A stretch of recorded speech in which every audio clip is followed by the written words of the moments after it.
And good evening, everyone, and welcome to Monday Night Live. I'm Steve Leahy. Thanks for joining me. We're going to keep working on this GTO. I'm close to finishing it. I might be able to get it finished tonight with you guys.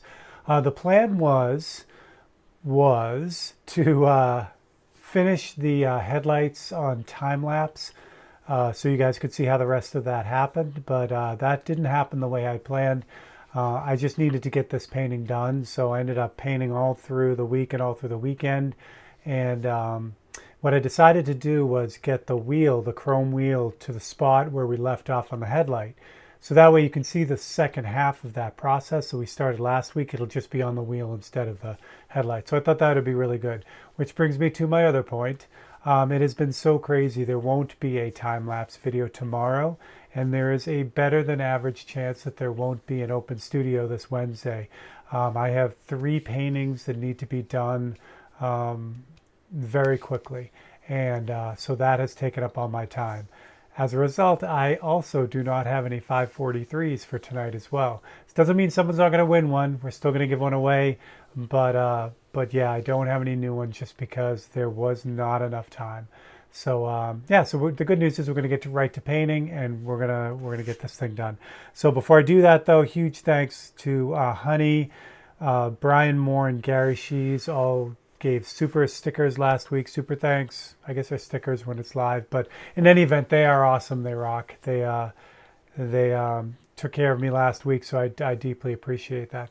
The other real important thing too is the sale is still going on these 2 paintings. If you are into Open Studio, we have the Mustang Blade painting, which is one. Try not to get too much glare on it, although this does have museum glass in the frame, so it takes very little reflection even from the big studio light. But anyway, so this one is one. It's on my website and it's half off, which is insane. So if you want painting like this, both of these paintings I'm going to show you I did on Open Studio. So not only you have the bragging rights of having a painting where you can see the entire painting process done. And if you're having fun with the GTO painting, I did do a Chevelle for Open Studio, which looks like this guy. It's a little bit bigger than the one I'm working on right now. This is, I think, 6x8. But this is the Chevelle painting from Open Studio. This does not have glass. It's just open framed, but it's still very cool in the solid lacquered frame and everything. So both this and the Mustang painting are on the site, and they are half off what they normally were. I want these paintings to go to especially you guys, but I'll be making an announcement this week, so on the mailing list. So we'll see what happens. All right, let me get to this. I saw something go on. I'll say hi to a bunch of people, and we'll get turned around. So here we are. It's a Mustang painting, the Chevelle painting, and like I said, I've been burning this down all week. A painting like this generally takes you about 10 to 12 hours. Let me say hi to everyone first, and I'll get to you, Brian. All right. Ooh, that's what I wanted. There we go. Yeah, that worked. Wonderful. There we go. Dan Mayer, hello. Mark, what's up, buddy? Yeah, let's go. Kyle Shees, hello, sir. Hey, Ian. I have something to talk about with Ian, too. I'll get to that in a second, too. Ria, I took care of your name on the back of the credits. Thank you so much for checking in with me on that, because I didn't realize, so that was on me. But on all the videos moving forward, you'll have your name in the credits, which is what you get if you are one of the members. The members are in green. They get early access. They also get 10% off anything in the store, too. Hello, Brian Moore. Brother Robert. Yeah, no, Bob, get those rides in. James Cully, what's up? Yes, happy Labor Day, too. I totally forgot I was too busy laboring. Bob O'Malley, what's up? Yay. Hello, Paula. And thank you, Brian Moore. You are the man. All right, who else we got that I missed? You guys are awesome. Michael McClung, hello. Yeah, Michael, that was weird. Over the weekend, I forget what day it was. I was able to watch a little bit on Sunday, your live stream, but the Saturday one when I was working. Hey, Todd, the Saturday one that I was when I jumped on, it said the feed was private. There were people watching. I could see that there were people on. So I don't know if it was just on my end and a glitch thing, but Yeah. One thing I wanted to mention since Ian is here, um, I think our fearless leader is finally having his effect on everyone. I've been sending these 543s out pretty much without a hitch, even the international ones. So I finally got Ian's shipped this weekend. However, something new happened when I shipped that, and there was a lot of discussion at the post office about duties and taxes. So I think because of the tariffs that are going on, even the free stuff that I'm sending out may be subject to duties and taxes. So Ian, I need you to do me a favor. When that shows up, they may ask you for some duties or taxes for that. I don't think it's going to be very much. And given that the paintings are the value they are, it's probably going to be worth it just to do it. That goes to the receiving company or country. So obviously I don't see any of that. That's not an increase in price or anything, but it's something to keep in mind if you're international now. I will keep doing the 543s and I'll keep sending them out, and I pay for shipping for all of them, even international ones, but I don't have any control over duties and taxes. Even, I mean, those 543s, when they ship out at $1 the value, because you can't put zero, you have to put something. So they go out as gifts, and they go out as $1 value. So that is true. It's not a lie, because when you buy something, it goes out as the value of what it really is. But those 543s that are one, those go out as a gift, and they go at $1. So if all this fun stuff with duties and taxes and tariffs and all that stuff is going to kind of be an issue, you want to keep that in mind if you are international and you win a 543. I will still send them out. They will go, but be prepared if there's any kind of shenanigans going on there. It's an unfortunate time that we live in that hopefully will be over soon, but I wanted to make everyone aware of that. All right, now we can get going. Let's go to this one. Yeah, back to this. So what I've done here, and I'm not going to leave you in the loop or not in the loop, because I'll show you kind of what I did for the wheel to get to this point. So that way, anyone who wasn't here for last week with the light, they'll be able to see how I came up with where I'm at. But pretty much the painting is almost there. It's almost done. I have to do the license plate. I got to clean up a bunch of stuff, add some highlights.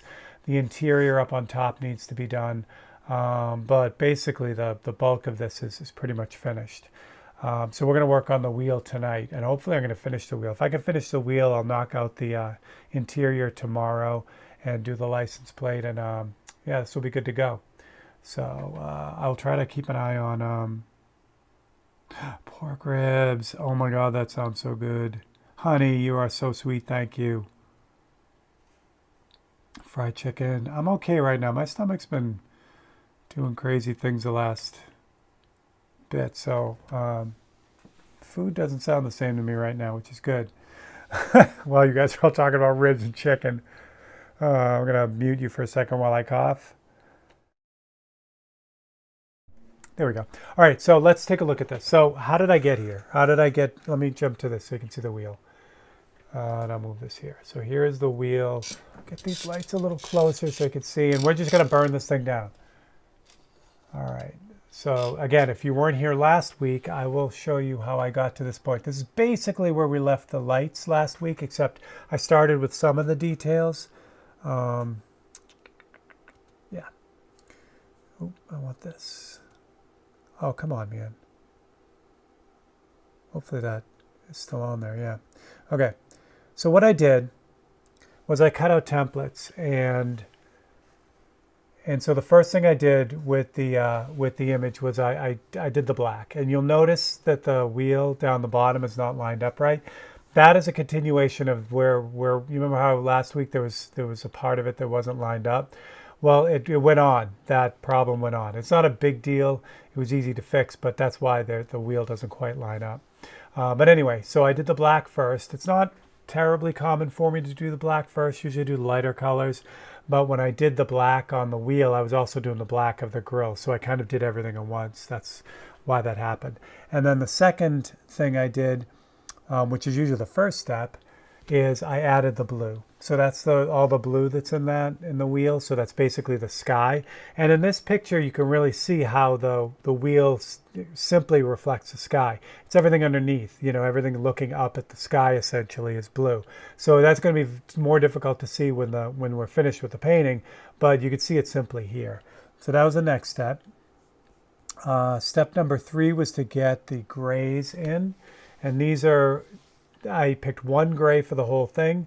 It's going to change a lot as we go along, you'll see, but this again just becomes landmarks for me. Yeah, so it's pretty straight ahead. So it's all the grays. And then last but not least was the black around the wheel. So I did the tread of the tire, but not the sidewall. So this is, oops, I didn't do that right. There we go. That's where I wanted it. So there's the sidewall all painted in. And I fixed the gap down to the bottom too. So that's, that was all done at the same time. But that gets us to where we are right now, which is the fun part, which is where we left off last week, which is all the details and highlights and fun stuff. So now you are caught up with where we are at. Any questions on that? Bob, thank you so much. Keep those suggestions coming in, man. Those are awesome. Because even though I didn't have any 543s, everyone's still entered to win. I have the list, and all the points are going on, and which I also apologize for not getting that where it should be, but those will get to where it's going to be too. All right, so that's it. So we're just going to get into this. So where to start? The first thing I like to do, especially with wheels suck. They're great, but if you notice the outside edge of this, it's not really perfectly oval. When I cut this out, it wasn't great. And that's, you don't have to be an artist to see that, which is good, but it's also, it makes it challenging because you can't just let it go, as an artist. Because if you do, it looks like the car, if everything's right and the wheel's wonky, it looks like the car curbed the wheel at some point, which is not what we want. So the first thing I usually do is I try to straighten that out. Steve, you always would kill German cars. GTO was looking down. Oh, thank you. Bug, what's up? If I missed anyone, hello. I saw Dan. Yeah, you guys had a bunch of really good car suggestions last week too, which was awesome. Some really favorites in there too, which I loved. So I will get back to doing 543s. I'm gonna try this week. Hopefully I'll have this done tomorrow, and then I still have 2 more to do. 3 more to do. So let's see if it's gonna work. Is this gonna work? Sure it is. Good. So there's a wet palette which also needs to be changed. Bug, I love Stone IPA. All right, I got to stop looking at comments because I got to get this done. All right, so first thing to do is to try to straighten out the outside edge of this wheel. If I do that, then all these concentric circles inside are much easier to do. So I like to start with the outside edge because it does go pretty much all the way around where all these other lines are going to be. So if I start on the inside, like some of these little details don't go all the way around, they'll kind of get tucked up underneath the fender. So by getting the outside done is usually the way to go. Now I can't really tell which is right or which is wrong, meaning whether it's the tire that's right and the wheel is wrong, or the wheel is right and the tire is wrong. So we're just going to make it look good. I wish there was a method that I could say, okay, this is how I do this. But out of all the things that I do, concentric circles and circles that are in perspective like this, it's a feel thing. Like I just keep working on it till it feels right. And like I said, I really, really wish I could say, okay, do this, do that, do this. Yeah, if you could make sure the template is cut out perfectly, that's going to help a lot. However, that randomly happens for me, or rarely happens for me. So it's really just a matter for me to just kind of keep picking at it, looking at it, and then when it feels right, I can stop, So what I'm doing is I'm just kind of running around the areas that I think are bumped out too far on the wheel, which, just happens when the knife kind of kicks out when I'm doing the template. This one isn't as bad as I thought. I thought this was pretty bad, but it's not. And then the other side of that is to jump on the inside of the wheel and push out the things that look like they caved in a little bit. It's kind of dark, but it's going to work. And there's a lot of back and forth with this. Like on a good day, you know, I just kind of do it, and maybe I just hit it right and it's done. On a bad day, I'll do what I'm doing right now and say, ah, crap, that doesn't look right. So I'll get black and do the other side and just keep pushing it back and forth until, like I said, it just feels right to me. There are ways to be exact without, you know, having to do that. Like if you use the copy method, I'll grab one here. Here's one of the copies. So I can put this on here and I can like do the flip trick if I want, where once I line it up, I just keep like flipping it and say, okay, yeah, I need a little bit more on the top of this one. And that's a great way to do it. You can use a little bit of the transfer paper to kind of redraw it and get it right. But again, for me, I just kind of do it. And I'm going to try to keep an eye on the comments. Cheers, Chris. How are you, buddy?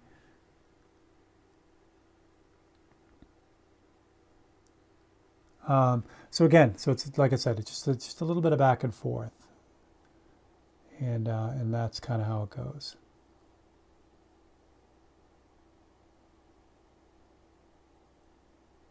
I'm not going to spend... I'm going to get this right, but if it doesn't happen very quickly right now, I'm going to just kind of move on, because that outside edge is something that I can work on my own too. I can do all the inside stuff, so you guys can see, like, especially the spokes of the wheel done, so you get a good feel for what it is. Again, I want to try to get it done tonight, but I also don't want to spend 4 hours doing one little thing and have you guys not see anything worth seeing.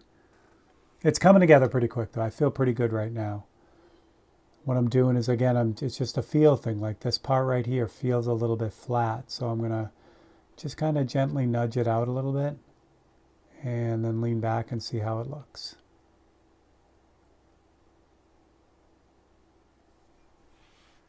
Yeah, it feels good. This part right here still looks like it bumps out a little bit too much. Thank you, Ria. Yes, please like and subscribe. Do all the fun algorithmic stuff.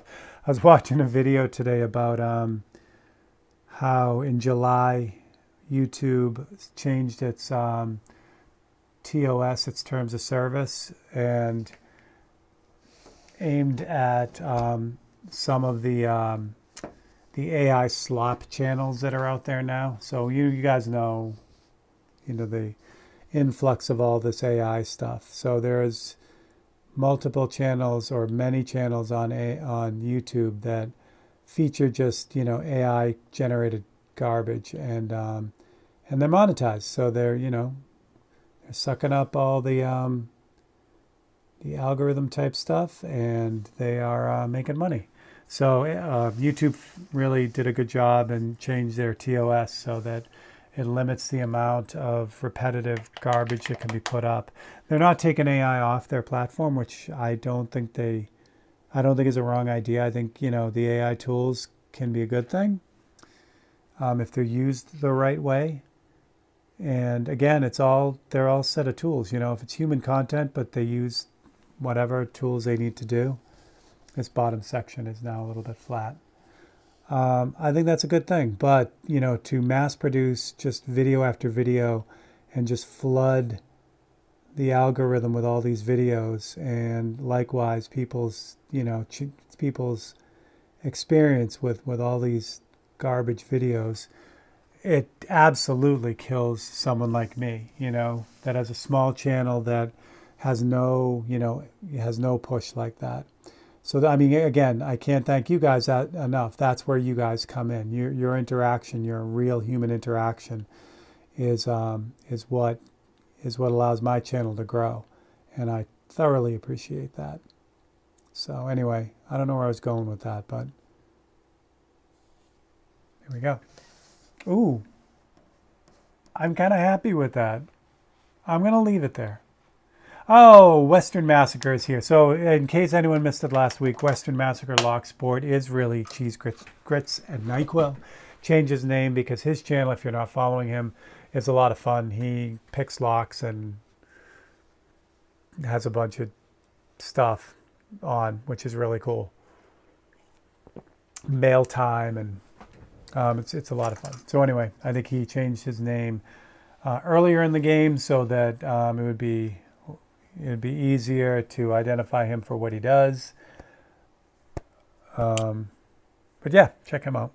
Another thing you'll notice, if anyone hasn't noticed yet, there's no trim around the outside edge of the wheel well yet. That's going to be the very last thing I'll do because all the work that goes on in here. All right, so that's good. All right, where to go next?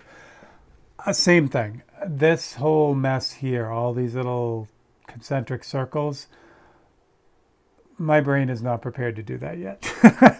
So we're not going to do that yet. We will. We're not going to do that. So I'm just going to start in the middle in the spokes. And then, again, it's just personal. If I wanted to save my sanity, I might do those outside lines first and get them out of there so I don't have to think about it anymore, but I don't want to. So there we go. So I'm running out of room on my palette, but it's going to work. I need some darker grays. And what I'm going to do is I'm just going to start with these areas that I already identified as gray. And I'm just going to start adding all the details to this. Are you guys close enough for this? Hopefully. Cheese grits and tequila is also a good idea. And when I get to this point with stuff like this, I'll finish in like an area. So for instance, the hub of the wheel right here, I'm doing the dark gray in it right now, but I'm going to do all the details in it because it's easier for me and it's more fun. I get kind of a feeling of kind of accomplishment and satisfaction when I finish an area, you know what I mean? And this is all pretty much all laid out.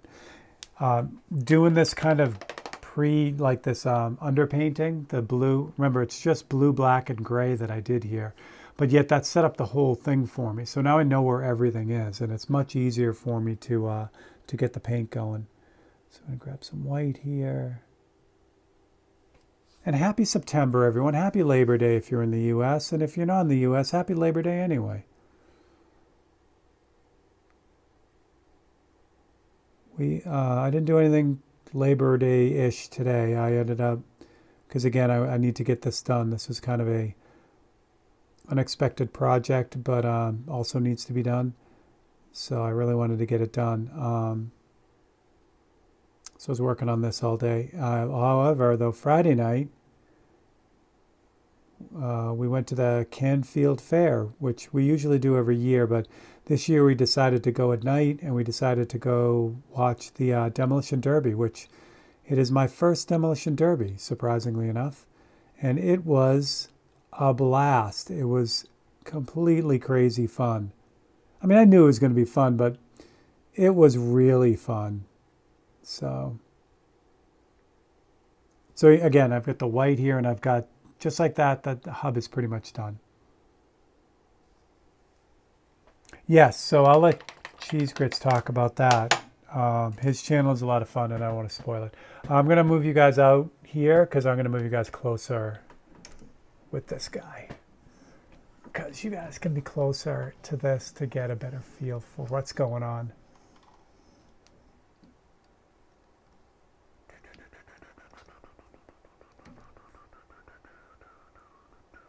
That's better.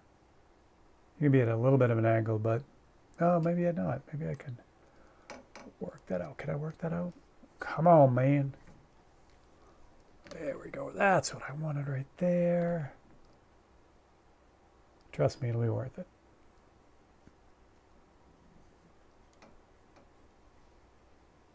There. Oh, that's better. You'll see what I mean. There we go. That's better. Now you can really see what's going on. Did I chew on the way home? No, it's funny because, like, I don't know. Wasn't that, I don't know. It was good. It was fun. Stuff blew up. No, stuff didn't really blow up. Some stuff caught on fire, which was fun, but nothing blew up.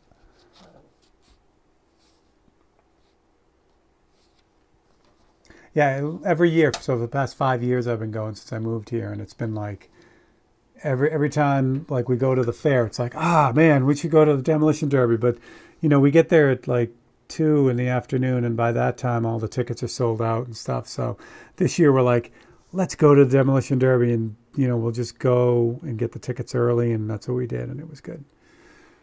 So, all right. So this is again, a lot of tonight is going to just be rinse and repeat. So what's fun is you guys will kind of get to see it come together, but again, it's just kind of like I said, it's once you get in the groove, it's just the same thing over and over again. Now, what I'm hoping is, if you are into this and you're painting stuff like this, you'll see how you can get to the end without too much craziness. So what in the end looks really complex is really broken down into a pretty simple set of steps, which is that underpainting. And then, like for me, I usually do the black details first, and then the white details are what finishes things up. And then, if there's anything else, like this painting, I'm really trying to simplify things to get it done. As you look at a lot of the paintings that I do, and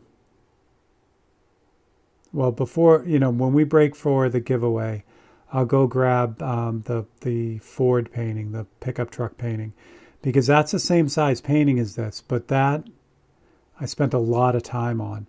So there are things that are going on in that are not going on in this. So, while this is, it's going to be a strong painting for me. It's not like the Ford painting, or it's not like the Harley painting, the Rusty Harley painting. That's also the same size as this, but the difference is this took, it's going to take about 12 to 14 hours to get this painting done. You guys know, if you've watched in the open studio, that the Harley painting took just over 30 hours to get that done. So while the subjects are similar, you got motor whatever induced vehicles, the process and the detail can be different when it's even on the same scale.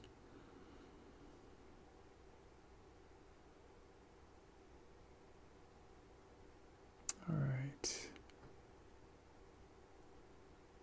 The only thing I can't do, because I don't have the crazy setup that, say, Scott has, is I can't do what I do in Open Studio, where I have the reference photo up in the corner. The little switcher won't let me do that here. It would be great if I could show the reference photo at the same time, but hopefully you get the idea. So again, I'm just kind of running around, picking out all the little details in black. And it's pretty easy, like if I see this big V shape here, this gray V shape in the reference, all I'm doing is running around and picking out the dark details that are attached to it. And if I told you there was a black spot at the bottom of a V, you could paint that. You know what I mean? You could just put a little dot there. So that's really what I'm doing with the reference photo here. And, especially in something as complex as chrome, I tend to turn my brain off if I can, which for me is pretty easy. So that way, I'm not trying to overanalyze every little speck. I'm just kind of painting what I see. And that usually works. I'm also not overly worried about how this is all lining up yet, even though it looks pretty good, because that trim is going to take care of a lot of that. It's going to do the heavy lifting there. I think I'm just about ready. Once I get this area buttoned up, I'll do the white, and same thing, we'll kind of move on and keep rolling until this is pretty much done.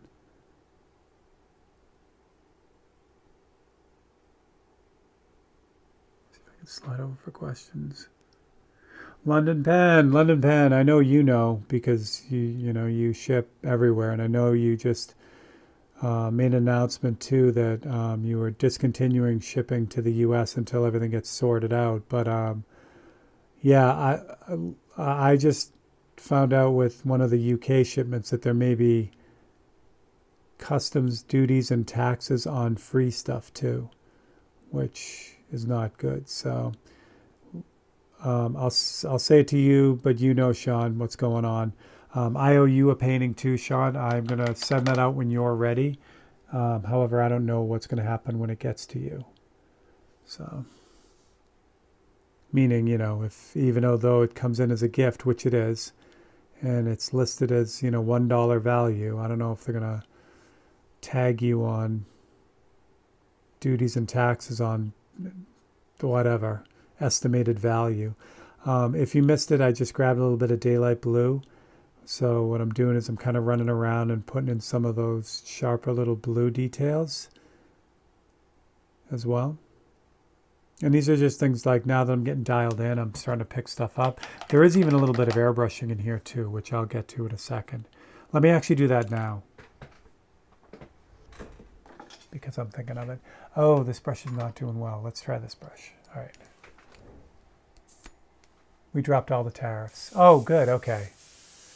Good. So if, you know, it's just weird. Like I said, I went in this weekend to ship Ian's, and there was a bunch of other questions that normally aren't, you know, on the list. So the post office I go to is amazing. You know, we are tight there, and they know me and they know what I do and all that stuff. So we had a long talk about what was going on, because it looked different to them on their, you know, as they're setting up the shipment.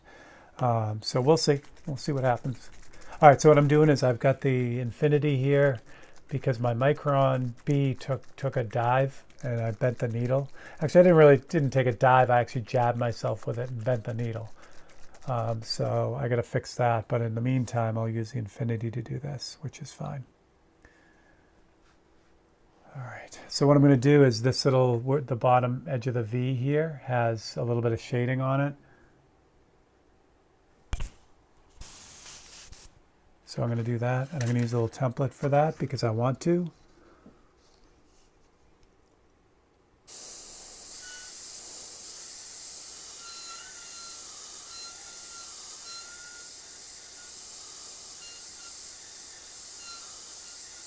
And for those, I know, you know, there's been people talking about all the brushes and stuff. Performance-wise, this brush is the same as the B for me. And again, the only thing really holding me back from this brush, or why I would grab the B first, is because of the trigger. The trigger on this one is a bit painful for me because of the shape of it, but that's a me thing. That's a 100% me thing, not an airbrush thing. All right, so usually the case with me, the last step is the white highlights. I did the white highlights on the hub, but that's okay. If I screw it up here, I can always put them back in. But the white highlights really, you know, obviously they need to be last just because they stand up on everything, you know.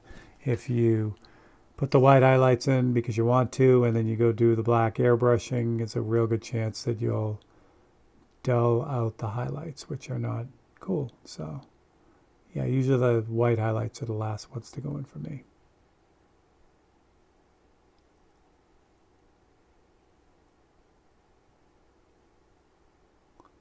That's nice.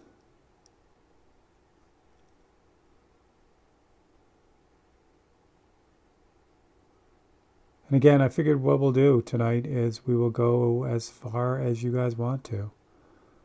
I have to finish this, so I'm going to be working after the feed on this and whatever. So if you guys are having fun and want to hang out, I don't mind keeping the cameras on for a little while.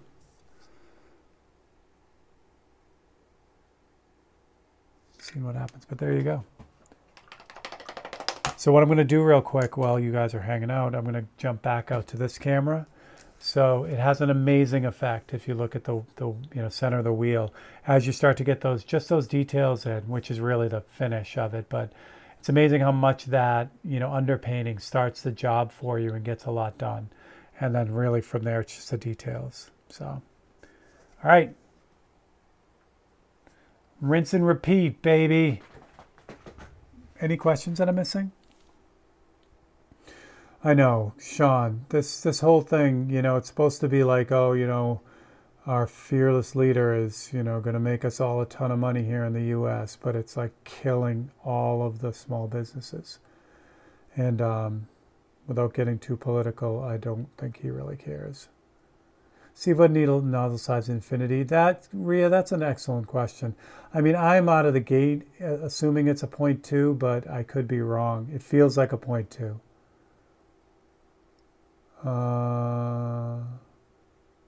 Oh, cool, Sean. That's good. I just read your thing about October 14th. Excellent, excellent, excellent. Good, yeah. Yeah, I mean, because you know what? It's like I do sell stuff internationally, but not a lot. You know what I mean? Like you guys, you know, all your regular friends here who are international, most of them have bought stuff, but those are, I've never really sent anything international for someone I didn't already know, like for someone from the feed. So I don't do a ton internationally, but I like to be able to do that. You know what I mean? And for a while there, you guys know if you're international, shipping costs are insane. Even more so now that everything went up again. So to tag all these tariffs and duties, especially on free stuff, that's just brutal. All right. Again, I should have called this episode the rinse and repeat episode, because that's what it is. You do it and then you do it again. I like this part though. This is fun because, you know, when I get done with a section, it's done, and, you know, it transforms from this kind of piecey little thing to something that really looks like what it should look like, which is fun. What am I looking at? That's that. Okay.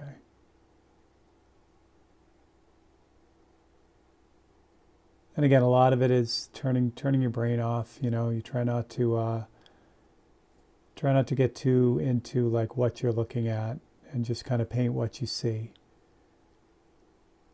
Because the moment you start trying to figure it all out, it gets random and it gets goofy.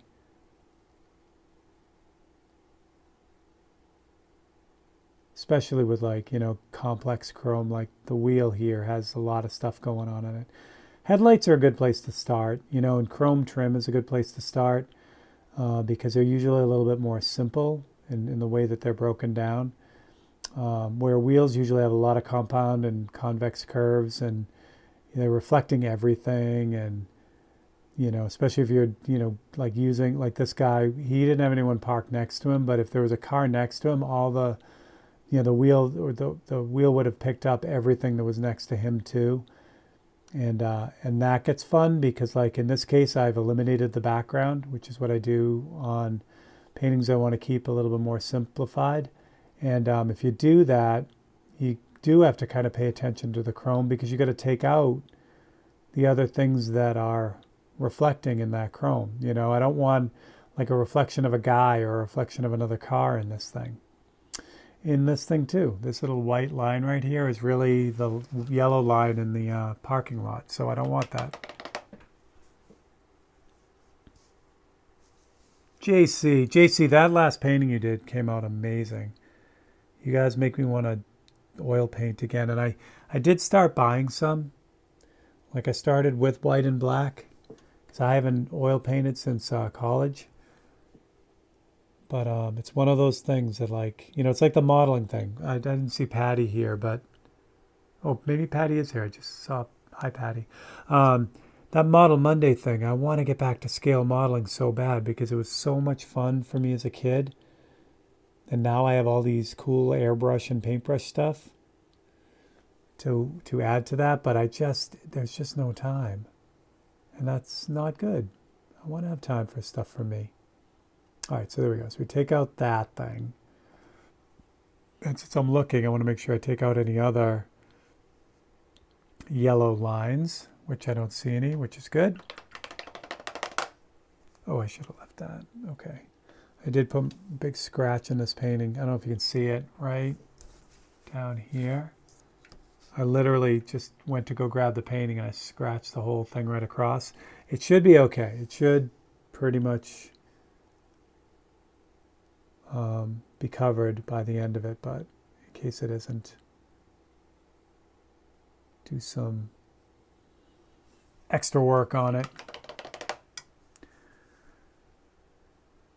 Once I get the move done, me and friends are going to be doing some modeling first. Spaceship of shampoo bottle challenge. Yeah, that's awesome. Yeah, I have a whole bunch of models that like one of them I started. I was going to do videos because the reason why I love doing videos on stuff, random stuff too, is because it keeps me honest. You know, like if I know I have to produce a video on it, it makes me do it. Like I keep saying, there's no way that Tokyo painting would be as far as it is if I didn't have Open Studio pushing me on that. You know, I have to work on that every week regardless. I think this week, if I do miss this week, this will be the first week that I really miss on it. But that's what I want to do with the model thing too. Like if I had to produce videos, I have to work on it and it's fun. But I just didn't. So I want to get back to it.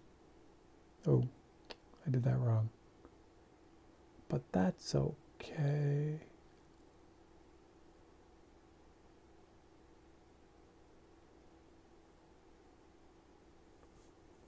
I think I've told you guys, like I grew up in a real musical family.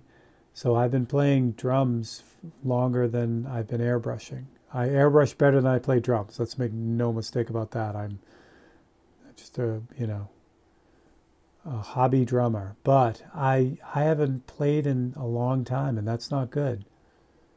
You know, so I want to get back to that. I want to get back to practicing. And you know, not because I'm going to join another band or anything. It's good to diversify and challenge your brain in different ways, and you know what I mean? So, you know, I get into these things, especially where things get kind of lopsided as far as, you know, things I got to get done. And like right now it's crazy and it's demanding all my time, and that's fine and everything, but still, I mean, balance is the key, you know?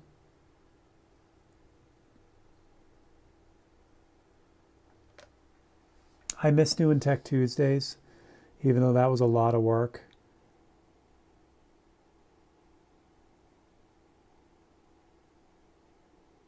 Sorry, I had to hold my breath on that one.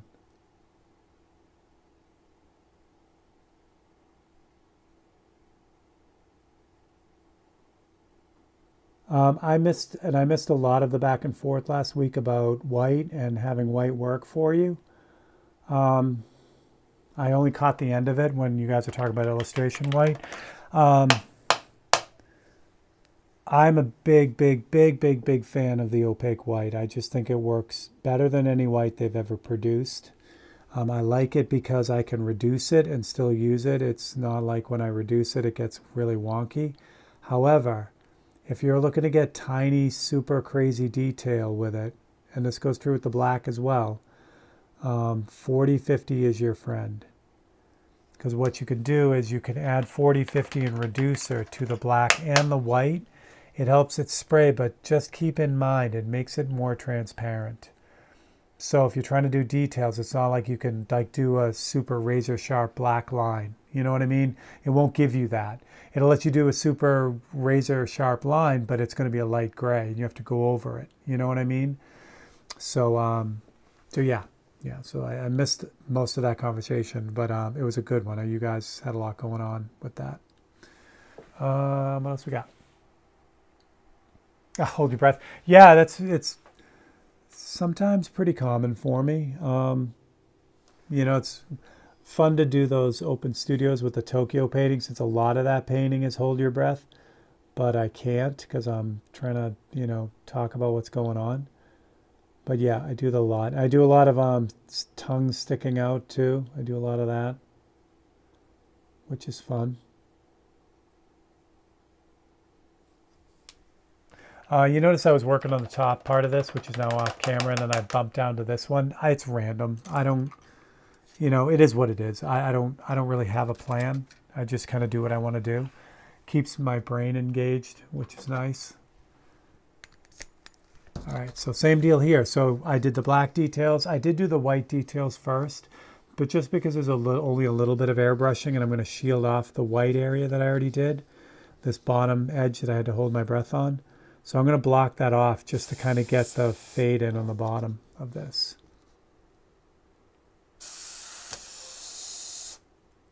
Get that lined up. Come on, man. There we go.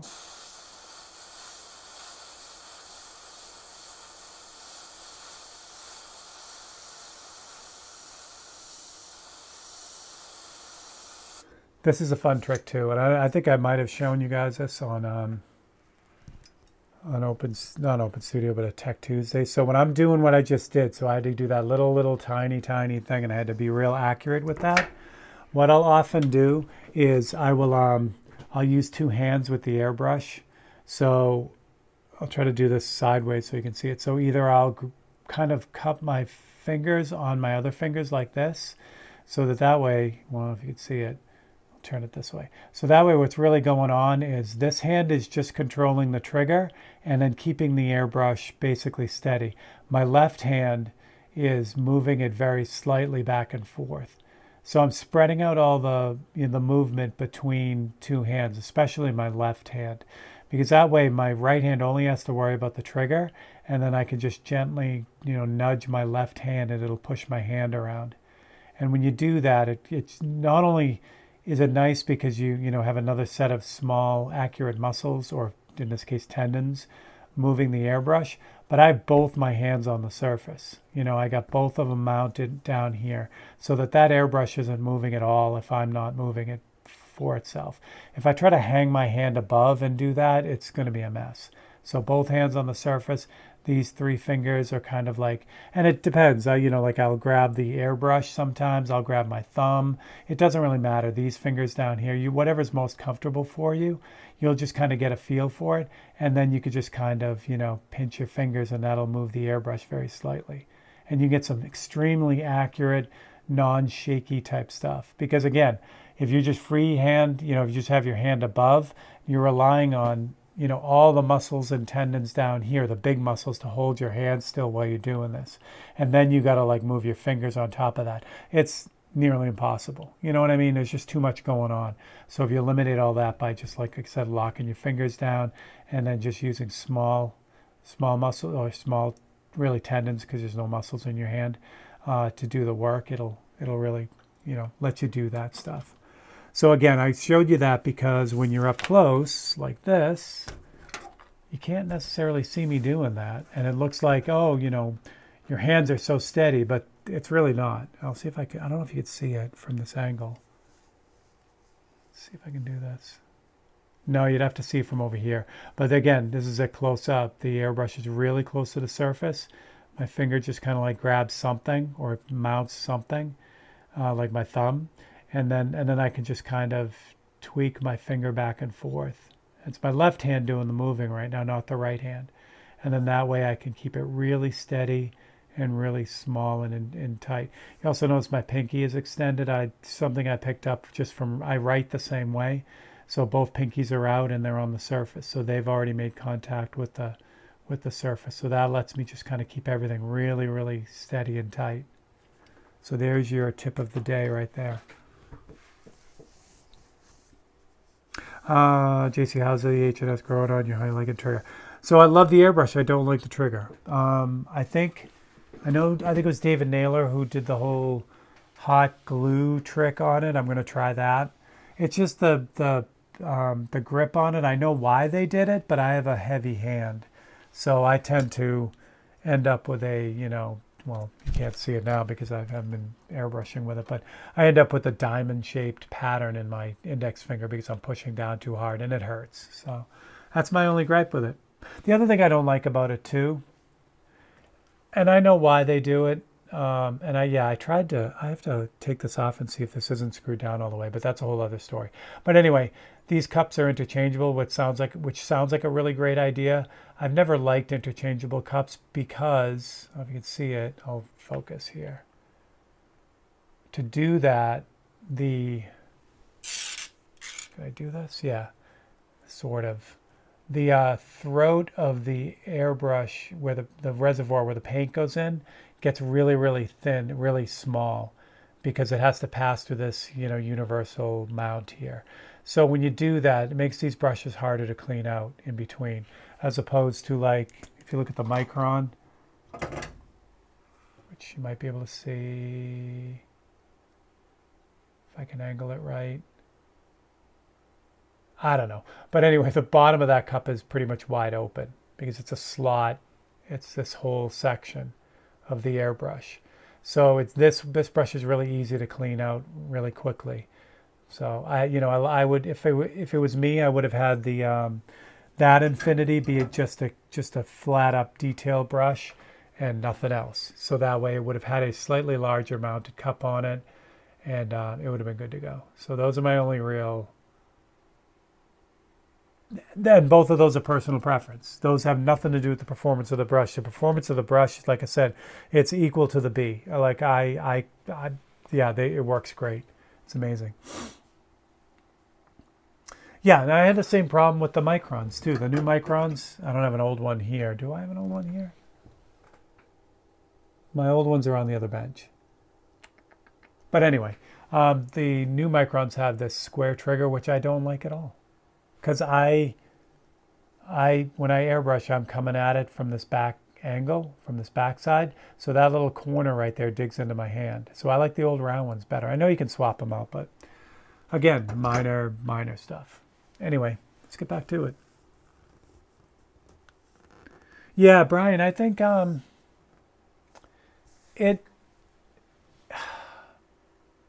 yeah, I don't know. Like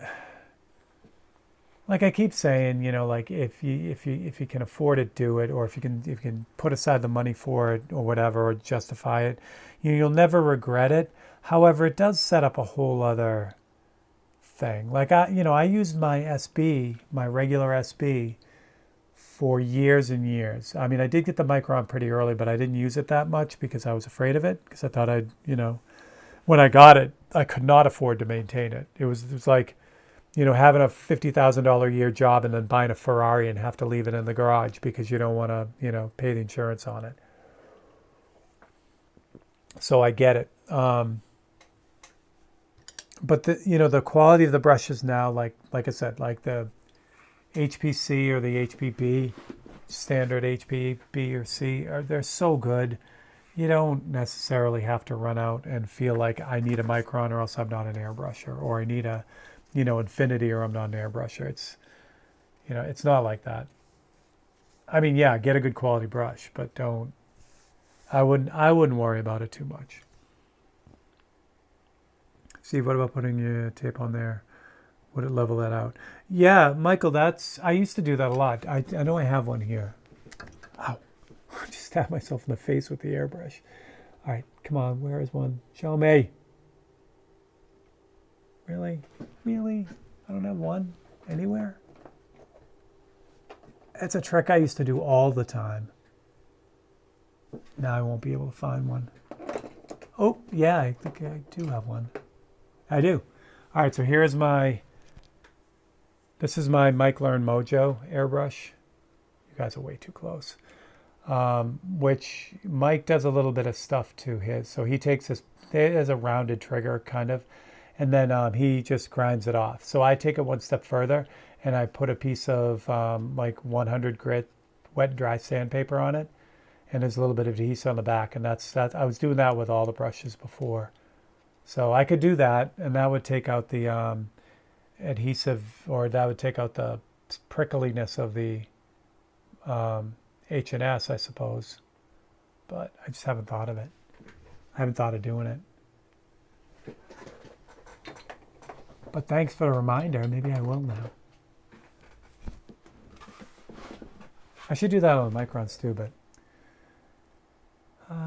yeah, so there you go. Dan's talking about the Krios again. It's just another great Japanese airbrush. It's gonna, it's gonna do really well for you, and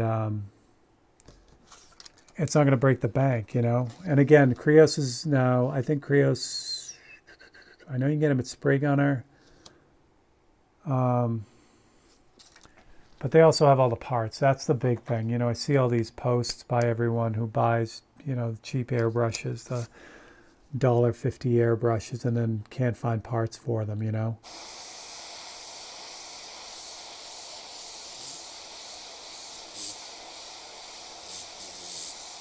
Because you're going to bend needles and you're going to break nozzles. It's part of the game. So if you have an airbrush that, you know, you can't get needles and nozzles for,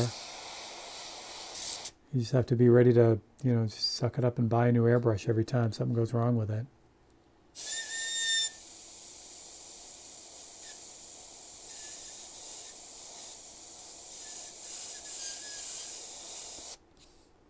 Lovely, lovely, lovely. I could still see that gray line going through there, but that doesn't really bother me that much. Yeah, I'm not going to worry about it. Again, you know, on a... Oh, you guys don't have the thing on. There we go. On a you know 30-hour painting, I would worry about that, but on a 10-hour painting, I'm not going to worry about that.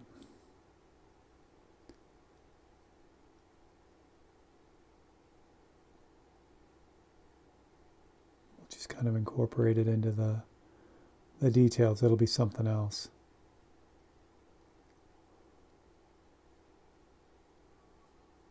Good, good, good, good, good. Oh, I have the airbrush out. I can do that one.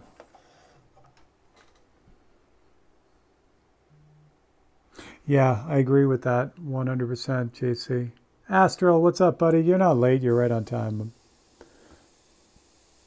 Yes, I don't think I've ever sold an airbrush that's in, you know, that I've gotten. I've given them away, but I've never sold one. You know, like, oh, you know, I'm done with this one or whatever.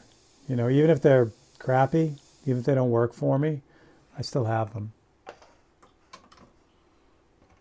But I'm super glad I never got the bug like, you know, like Gerald. Gerald's collection is breathtaking. But that takes a commitment that is for real. You know what I mean? Like he's got some beautiful stuff, and you know, he keeps an eye out for it too. You know, he knows what's being sold and what's where, and you know, that's to have a collection like that. And I'm glad it's taken on kind of its own life. You know, I know that Ken from Badger had recently sent Gerald some very cool, very rare stuff from Badger's history. And Ken sent it to Gerald because Ken knows that Gerald has an amazing collection, and he has kind of become the steward of airbrush history.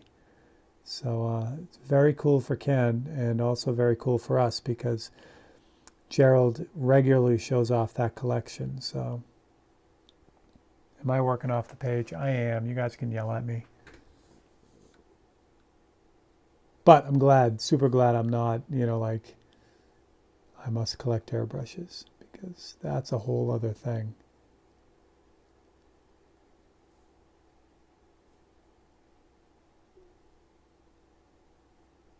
I keep waiting though, you know, I keep waiting. Because sooner or later I'm going to be at a yard sale around here. Ohio, that's a good one. Ohio around here, they love their yard sales. I'm just waiting to like walk up to one and find like a walk-up airbrush or something that, you know, someone doesn't know what it is. That would be outstanding. I have one, but be nice to find a mate for it.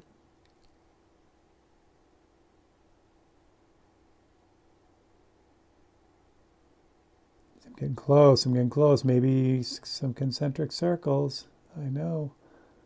Don't want to do it, but sooner or later I'm going to have to do it.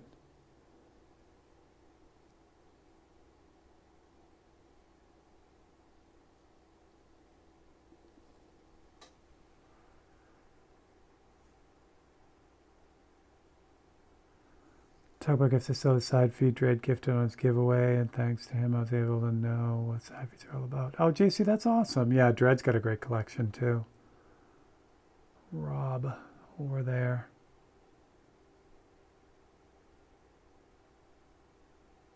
Showtime, is it? Thanks, honey. See, honey, I was even paying attention at the very moment I should have been paying attention. Let's do it. Let's give away a painting. Now, again, we don't have any new ones for this week, but you are super encouraged and more than happy to go on my website and pick a 543 that you absolutely love. I'm not even going to change the thing. Yes, I don't have to because I can show you. So we have 4 on the list tonight. We have Brian Moore at number 1, Todd, Kelly Drake, and Abby. If Abby wins tonight, Brian Moore is the best person in the world, because I was going through the comments and Brian was like, Abby, don't forget to put in a 543 suggestion. It'll just be you and I next week. So if Abby wins and Brian gave it up, that would be amazing. But anyway, all right. Let me jump to what? This one. Here we go. Hold your breath. Generate now. Oh, Brian. Congratulations, Abby. You win. When Brian wins, like, it's going to be like the gates of heaven will open and angels will sing. So congratulations, Abby, wherever you are. You were here last week. Abby had some good suggestions, actually, so that was good too. There we go. So Abby won this week. I will post that tomorrow. In case Abby does randomly jump in, you guys can yell at her. But there you go. Congratulations. Good job, Brian. Brian, why don't you call your own win for next week right now? I think you've done enough. Oh, boy. Too funny. I know it's going to feel like Christmas morning. I hope so. Brian Moore has now become the new Ian. So there we go. Oh, that's inconvenient. There's a reference photo, in case you're wondering. It's pretty close to what we're working on here. What was I doing with that? See how we just jump right back in? Woohoo! We got to get stuff done. We got to get it done. My plans tonight are to work on this, so I'm going to run for a little while, and then I will check to see how you guys are doing. If you want me to keep it going, I will. Because I don't usually have to jump on the computer right after and update a bunch of stuff and get things ready. And oh, I darkened the wrong one. But this time I don't, because I don't have any new 543s.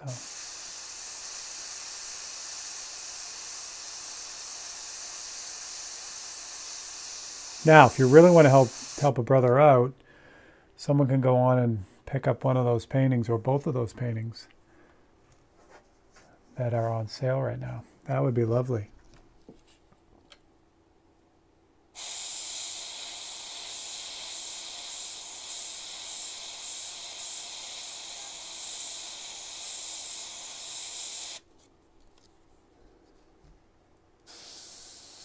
Oh, come on. So what's going on, why it keeps moving, is because I have a smaller magnet on the back of this. And when I push down on the edge, it raises the middle of it and disengages the magnet essentially.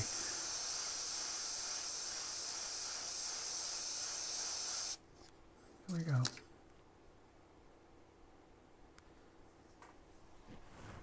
There's Abby's here. Abby, yeah, there you go. Abby, so here's what to do. I'm glad you're here.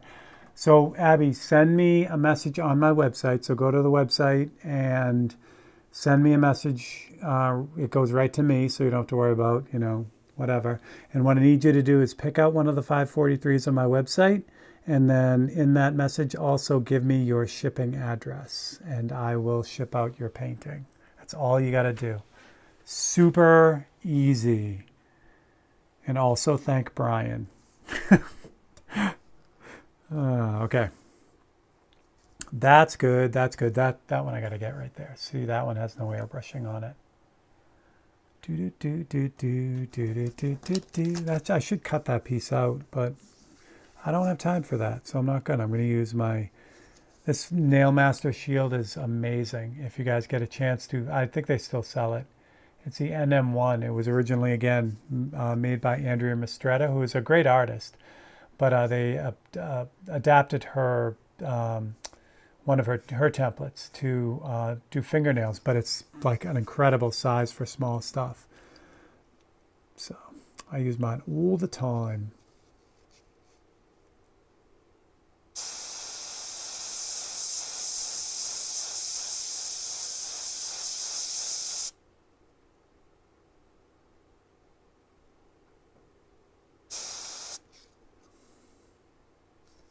Good. Good, good, good, good, good, good, good. Yeah, we're gonna get to the yuck. We're gonna get to the fun part. But it's okay. It's all right. I'm gonna have to do it sooner or later, right? Do this last spoke, and then I think we're ready to rock on the outside of this wheel.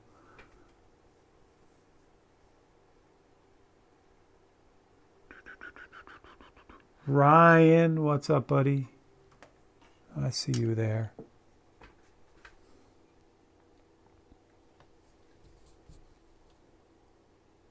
Yeah, so with any luck, I'll have this shipped out by Wednesday, which will be good. And then it's just I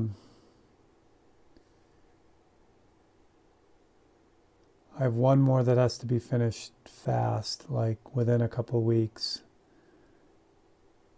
And then I have, I guess, I was going to say a little bit of a breather, but not. I have about 4 weeks to finish a bigger painting, which I got to get done.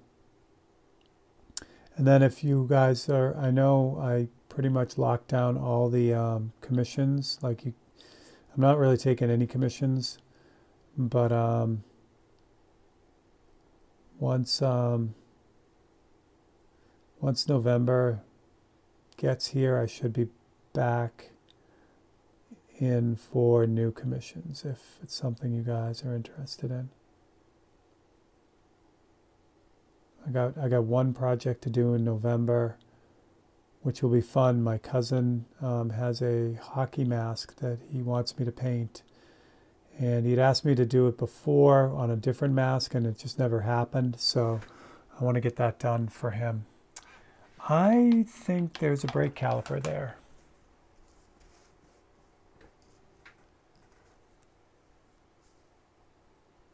I think.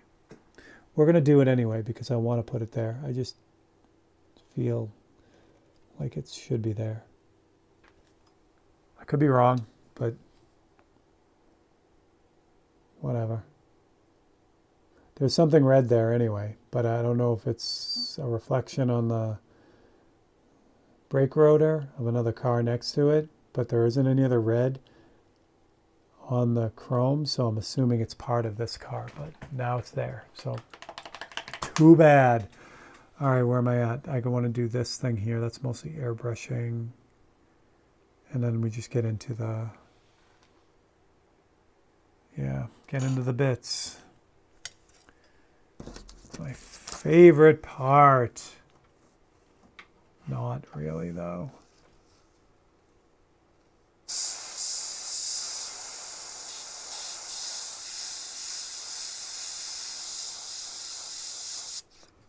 Yeah, so if you're into watching me struggle, then you guys can hang around and I'll start the outside of the wheel here.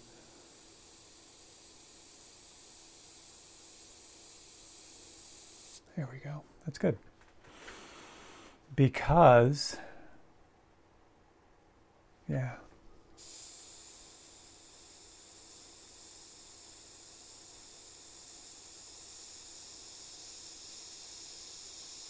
This part is pretty much done.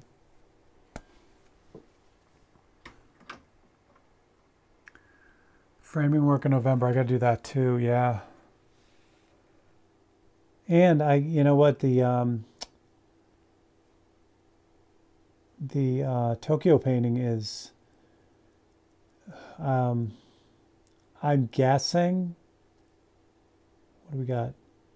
We're at September now, so we got September, October, November, December. We got,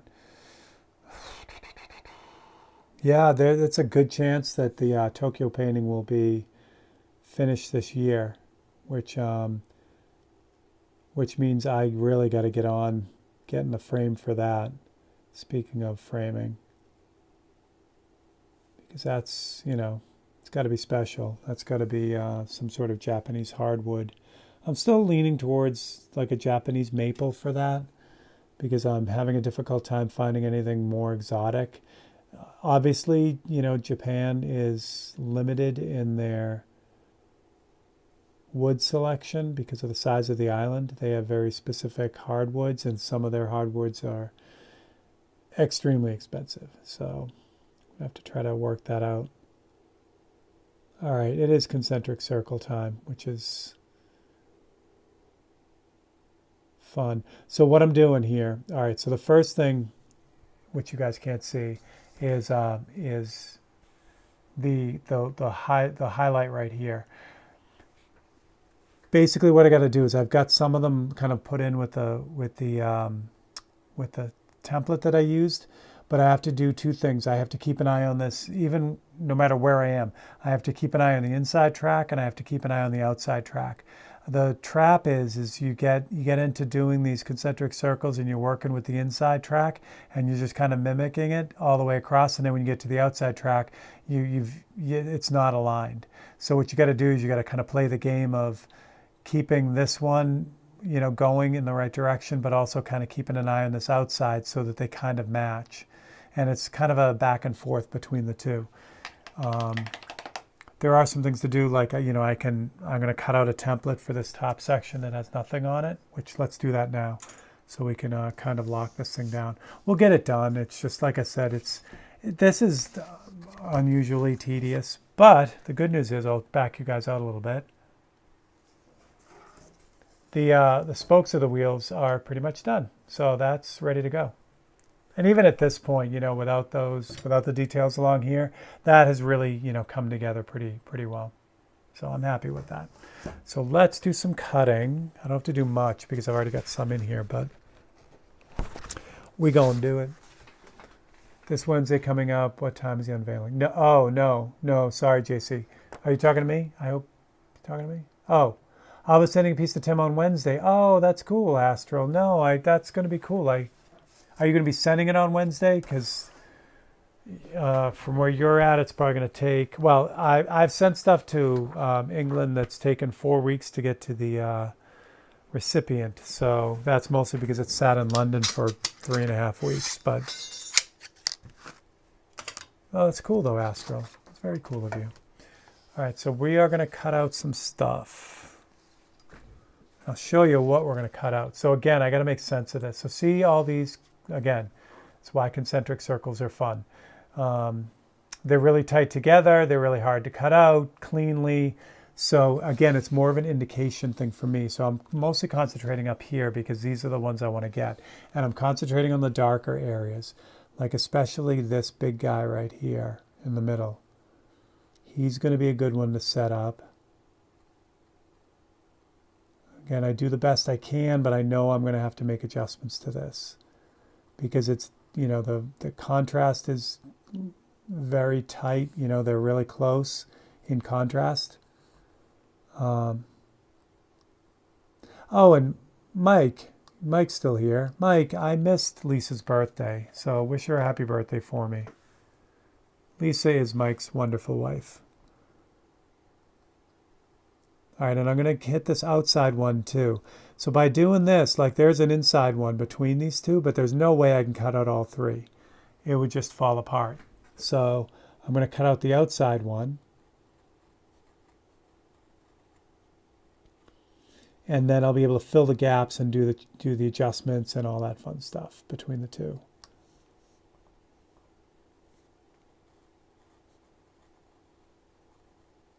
And yes, it's Labor Day, which is the unofficial end of summer, and I went kayaking exactly 0 times. That sucks. Again, do stuff for yourself, kids. There will always be work tomorrow. I say that, but then, you know, when they're going to turn off the lights, you want to make sure that you have your bills paid. So there's that. All right, I'm going to take this inside track one too.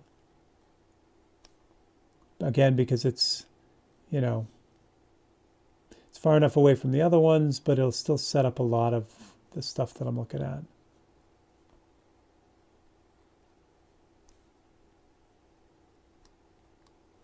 Again, I didn't do a super good job there. I also want to look down on the bottom part too. Yeah, because I've got a couple of those, but I don't have all of them. So I'm assuming I don't have this middle thin one here. So we're going to grab this one too. Again, anything I can pull off will help me line up all the other ones.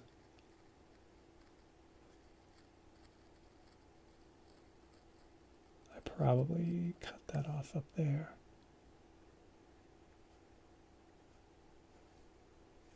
And if you want to see where someone is as far as if they're trying to paint realistically, especially vehicles, just look at the wheels. The wheels are the easiest part to kind of just not keep track of. They go sideways fast. For me, they're the hardest part of the car. Especially if, you guys might have noticed that a lot of times I'll crop out parts of the wheel so you don't have the entire wheel. In this case, there was no way to do that because, the wheel was so right there. But yeah, if you have a car with, where you can see the whole car with both sets of wheels, it makes it even harder.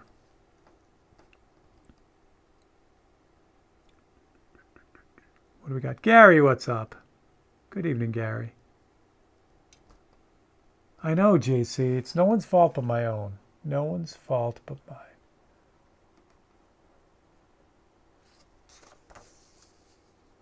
All right, so we'll do the top part so you guys can see it, and then we'll do the bottom part. Might be easier to do it that way. So again, we want to really, really, really make sure this is lined up because repairs on this would suck hard. We don't want that. Now, I'm not saying I'm not getting out to kayak because we still got some time, and actually fall kayaking is really fun. But I like summer kayaking too. I said the long cuts first, and wait, let me see this. What do we got? Ow, ow. Brian, was that question for me? Is this going to be off as well? Let me know. Michael, now you all see how he does the long cuts first and then the short side. It's easier. Yeah, that's cool. Good eye, Michael. Kyle, thanks for jumping in after your day of work, after your labor of day. And I put the magnet on here, and this is in the right spot, so I'm going to try not to shift this around. And Abby won tonight, and Abby was actually, when I was reading the comments, she was the one who realized that I had bumped the template when I moved the tape or moved the magnets last week, which kind of cascaded into my pile of woes as far as things not lining up. So thank you for that, Abby. All right. I have black in this brush, which is not ideal because it's gray here, but it's going to work. I just got to not hit this hard. Again, this is just for reference. It's not really for getting the whole thing down.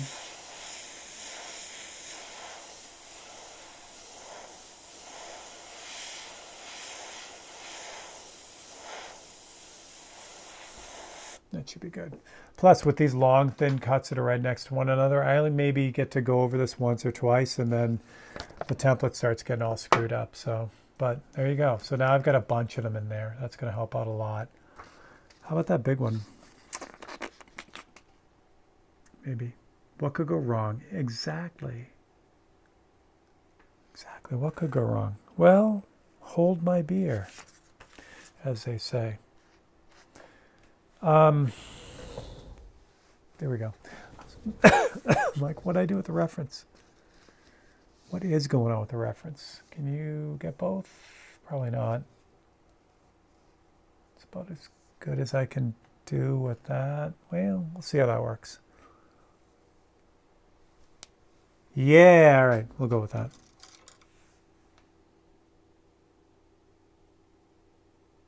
When you guys get tired, let me know.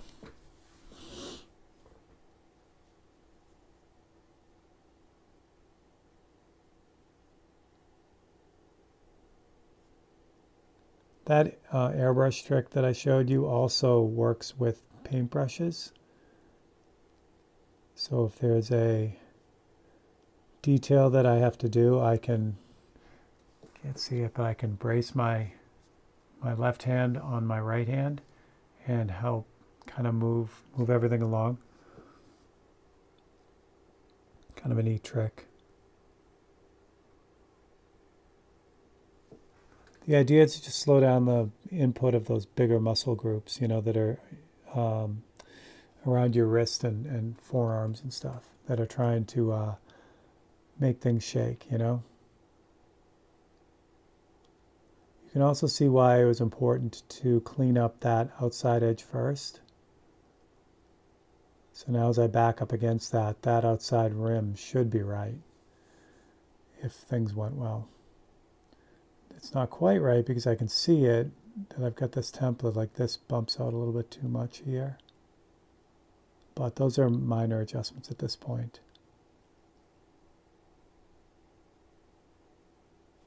I think I told you last week too, I don't know why, maybe it's just because Netflix has them all over the place, but I've been rewatching all the Fast and Furious movies.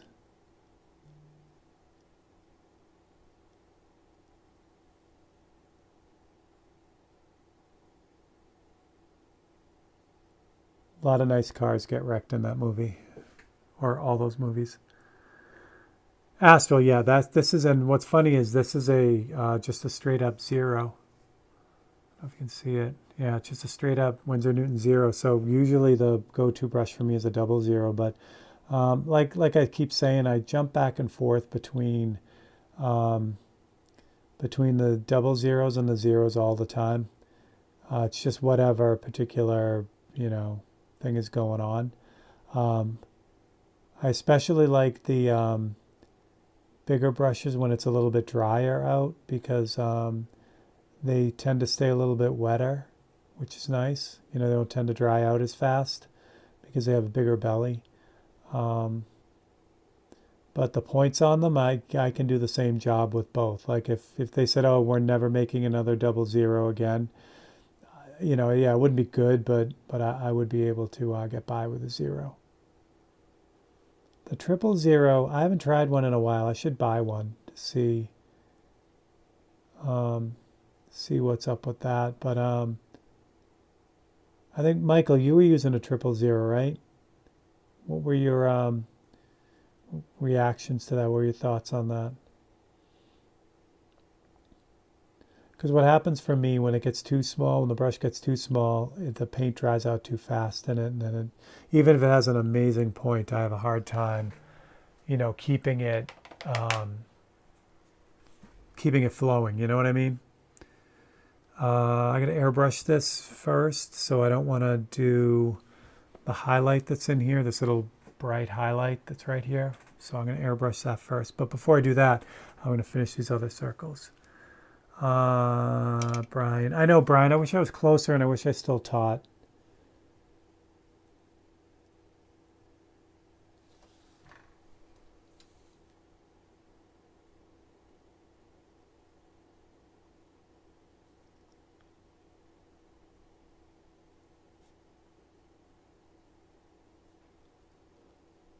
That was fun, but I look back at when I was teaching, Scott, like I told the story a million times. I know you can't see this, so I'm going to start the line down below though. Really, that's how I got to know Scott McKay, was through teaching with him. He would do an intro to automotive class, and I did the intro to airbrushing class, and we would teach every other week. And I would be there, because I was part of the team that was running the classes. So I was there when he was teaching. So we spent a lot of time together, and that's how I really got to know him. And, that was a lot of prep work and a lot of work all around, but I did enjoy that. There was no, YouTube channel. There was no videos going on. I was doing a lot of how-tos online and magazine articles and stuff like that, but there was no, I didn't have anything going on online. So, like I do now. So there was time to do that. I have a lot of respect for people that, make teaching a priority for them. Like, guys like Drew Blair, who have the entire classroom, for Marissa, who does the same thing, travels all over the world, Gerald as well. And Scott, to a certain degree now, he doesn't do as much teaching as he used to, especially with Airbrush Action not doing their thing. And Coast will get back up, and I know they're getting ready to do classes again. They already had one. It's a special breed. It's a special breed that does the teaching thing. And I have a lot of respect for those people. First, like Drew, you have to have a solid thing to teach in the first place, and certainly, Drew does do that. He has his method down to a science, And Craig Fraser was the same way when he was doing all the Airbrush Action getaways, and all those guys, they had their classes down so tight that it was just ready to go. I know these lines down the bottom you can't see because I'm off the camera, but it's going to be faster if I just do them and then you guys pick up when I get in the middle of it. All right, that's good. That's good. What else we got?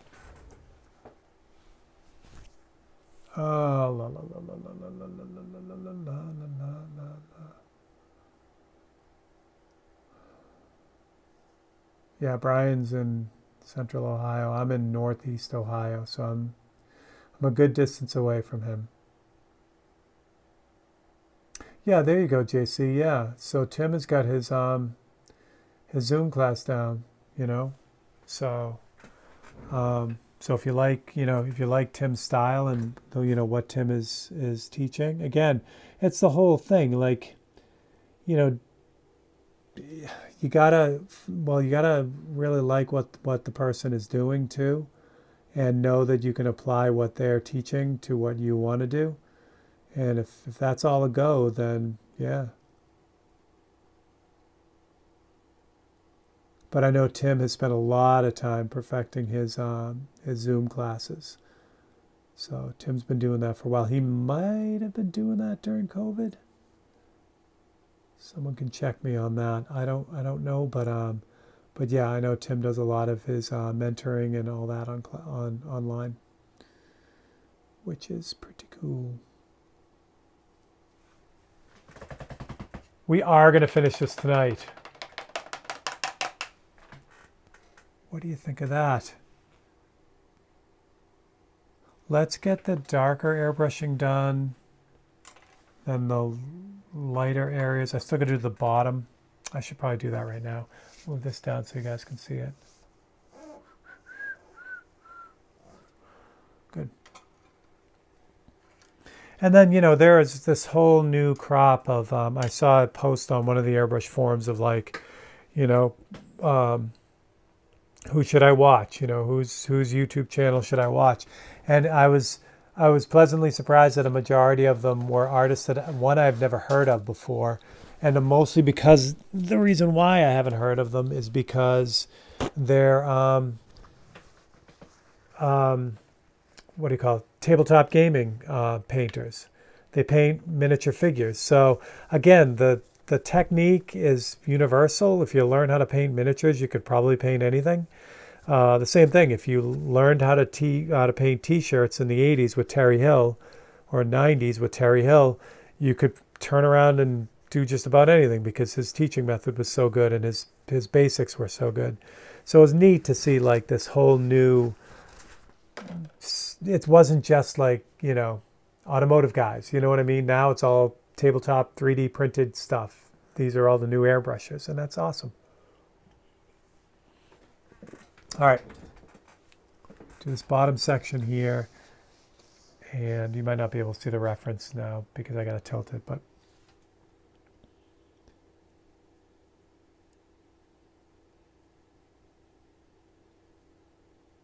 yeah, the popularity of all that tabletop stuff is undeniable. It's huge. And I just love that here we go again, you know, in the 50s when, and early 60s when the only thing airbrush was being used for, unless you had a, you know, really weird artist. But for the most part, the only people who use an airbrushes were photo retouches. And when, you know, things started to move away from that, especially in the, you know, 60s and 70s or 70s and 80s, they're like, oh, the airbrush is going to die. You know, no one's going to be using the airbrush anymore because, you know, we have, you know, Photoshop or whatever.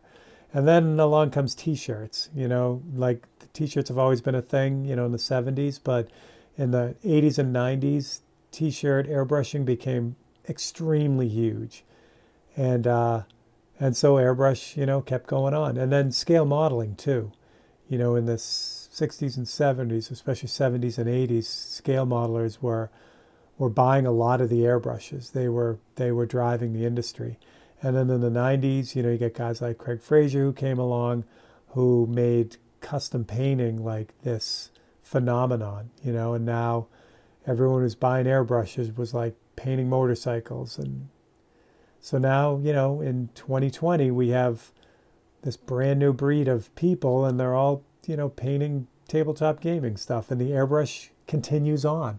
Because I'll say it and I'll keep saying it, there are a few better ways to put paint on a surface than an airbrush. You know what I mean? As far as the atomization and how it works. And, you know, if you have a liquid and you need to put that on a solid to atomize it to the level of what an airbrush can do now, and especially now because the technology is just off the charts. You look at what like Harder and Steenbeck do with their the science behind what they do. It's awesome. It's awesome. And it's just one more thing, you know, it's like, it's not going away. So it makes me a very, very happy camper.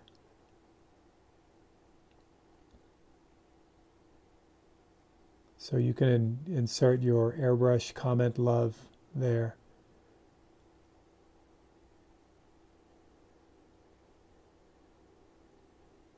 Yeah, I think it'll always be around. It'll just always will be, you know, because it's just the only way to do it in a lot of instances.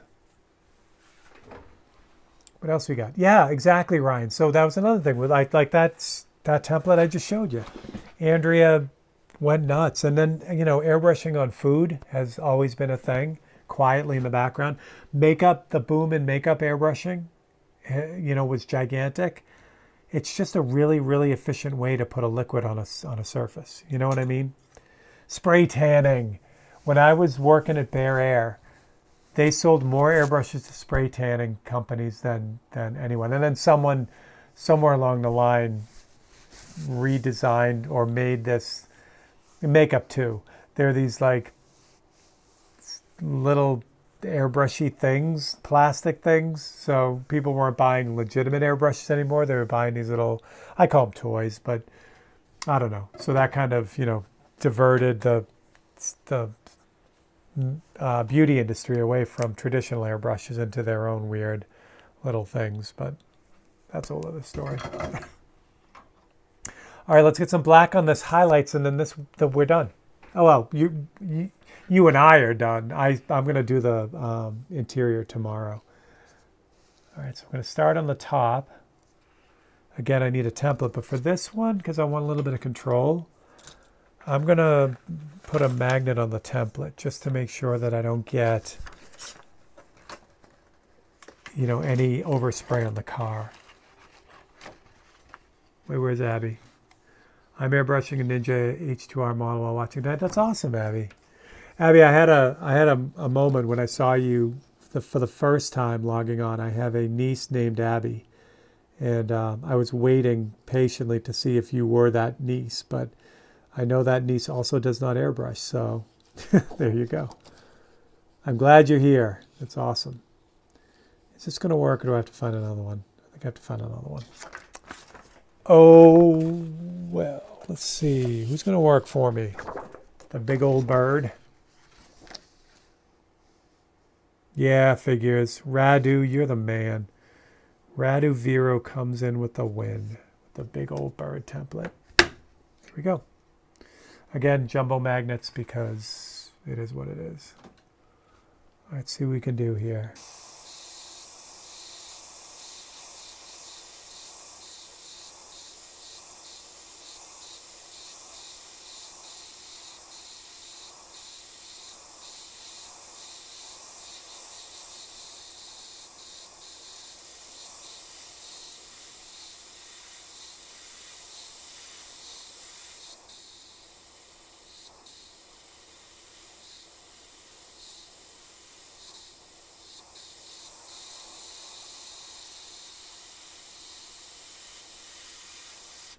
Check the template is blocking the reference too, so I'll have to move that because there's a lot going on here.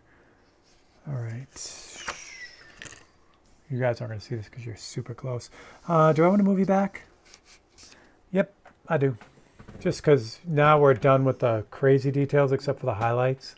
So this way I can get you back so you can see the whole wheel while I'm doing all this stuff. This only took us an hour and a half. I'm pleased with that. There we go. Okay. Nice. Thankfully, even though I had the chance, I never tried the spray tanning stuff. Even, I mean, don't get me wrong. Like I said, Bear Air was a huge reseller. Again, if you're not familiar with them, because they're not around anymore, they were like what Spray Gunner is. They were the East Coast version of Coast Airbrush. So so they had everything. So they had makeup, they had spray tanning stuff, and I thought about it. I thought about, I mean, they're selling this stuff. I should know how it works, but I never tried it.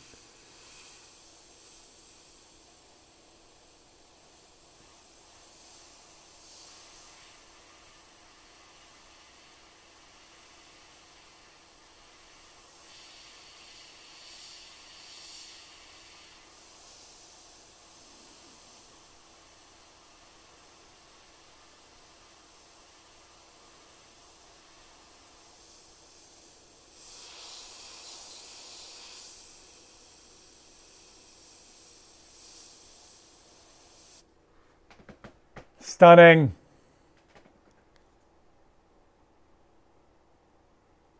Dan. Oh. Wait, on the body of the car? Yeah, I did that kind of on my own, didn't I? Yeah, we're almost there. I got to put some highlights on this so I can take a minute and do the car. So the car is actually a group of colors. Get that off there later. What it is it's pyrrole red. And then where it moves back into the sunset, that's golden yellow. And then where it moves into the already setted sun or setting sun where it's blue, that's blue violet. The shading on the car, so this is probably the closest to the true color of pyrrole red right here. It's definitely right in there too. But as it shades out here, that's also blue violet. So that's what gives it this shaded tone. If you use black in this, it muddies it up. It makes it more of a rusty color, which isn't bad, but it wouldn't give it that vibrant blue color or that vibrant red color. Same thing down here, this whole side panel, this is all shaded with blue violet. So you have this intense pyrrole red and blue violet, and that's what gives it this really like bright car color. So that's basically the rundown of it. And then everything else is just versions of that, you know, just fades. You can see, especially here, you got the blue violet to the pyro red out to the, this is golden yellow with some white, but you get the idea. So that's it. Yeah, man, because Barry used to, I saw that your comment asked, well, yeah, Barry used to, you know, basically buy the middle of the magazine. And that's how I found, I mean, I lived in Massachusetts and Bear Air was in Massachusetts. So I originally, there used to be this airbrush little like newsletter that came out. It was like 4 pages. And so I subscribed to that way back. And Bear Air was also in that. So that's how I found them. They used to be called Art Graphics. And they used to sell all kinds of, you know, art supplies. But then they switched over mainly to just airbrush stuff. And then, yeah, the rest is history. All right, some bright highlights, and this wheel is done, and I'll let you guys go on your merry way on this fine Labor Day. So for these highlights, they're really light blue, but the whole idea behind this painting is to give it a little bit of, you know, a little bit of not cartoonish, but I'm pushing all the colors everywhere on this to give it more of a vibrant look, you know, to give it more of a showroomy kind of, like I said, almost cartoony look. Not really, but you know what I mean. So instead of using the blue for the highlights, I'm using pure white. But if, you know, this should have been, and I just screwed that up. This really should be like a pale blue. Well, I'll have to fix that too. That's lovely. It was going too easy. That's what it was. This white is also a great color to kind of fix maybe some of the, like right there where the line kind of got fat. So this white is great for that too. And of course, there's this one bright highlight right up here, which I did too much, but that's okay. I'll fix that in a second. That's good. So now give that a second to dry, and then I can fix that too. Wayne just got called for dinner. Awesome, Wayne. Thank you so much, Wayne. You're always awesome. We're almost ready to pack it in here, so you're not going to miss much, my friend. All right, I think that's pretty much dry. So now once the white is dry, I can go back in and make sure that's dry. There we go, yeah. And now I can kind of carve out that highlight to kind of make it what it should be. And here where I kind of blob the white in the beginning, it's super easy to clean that up. Also, again, this is where the difference between a 12-hour painting and a 40-hour painting would be. In this, if it was a 40-hour painting, I would just keep working on this until, just nitpicking it to death until it was perfect. Right now it looks great. And this is where I'm going to leave it. You know, I'm just going to send it with this. The only thing I have to do, which again I'm not going to do with you guys, but it's pretty straightforward, is now that I've got the wheel done, I can go and just do the outline of the chrome trim that's right on this wheel well, which is easy, and then, you know, the darker red around it as well. And that's ready to go. So there you go. There's your wheel all done and dusted. And congratulations. I can't talk. I'm dying. Congratulations to Abby on her win tonight. What else do I got? I don't know what else I got. That's pretty much it. Let me switch over cameras here. Get those out of the way. No, that doesn't work. And I'll sign off with you good people. There we go. Yay, that worked. So there we go. I'll give you the, that's what it looks like right now in real life. A little bit of glare. You will notice that matte finish on it. I didn't mention this, but it is kind of a cool thing to note. In between some of the layers, especially the body layer, there we go. When I finished the body, I sprayed it with UVLS satin. And again, that was just to protect the work I did, in case something went sideways. So that's, you know, that's why that is like that. So there you go. That's how it looks. So I'll finish the interior tomorrow, and we'll get this out. I'll post it after I'm done too. But that's how that works. Thank you so much. Thanks, Brian. Yeah, so unfortunately, if you're looking for a time lapse tomorrow, there won't be one.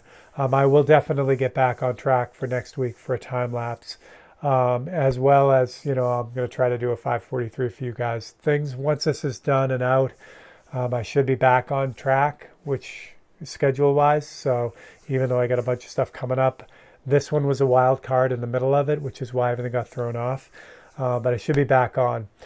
There is an outside chance that I can get Open Studio done tomorrow, film it and edit it and get it up by Wednesday. But if not, I apologize for that. So we'll get there too. That painting's coming along and should be done shortly, like within the next few months, shortly. Anyway, that's what I got. So for everyone who threw a thank you, did the money thing, I appreciate that. If you really want to help me out, go grab one of those Open Studio paintings. You will not get a better deal than what's going on right now with that. And that's what I got. So to everyone, happy Labor Day. I hope you have the great rest of the week.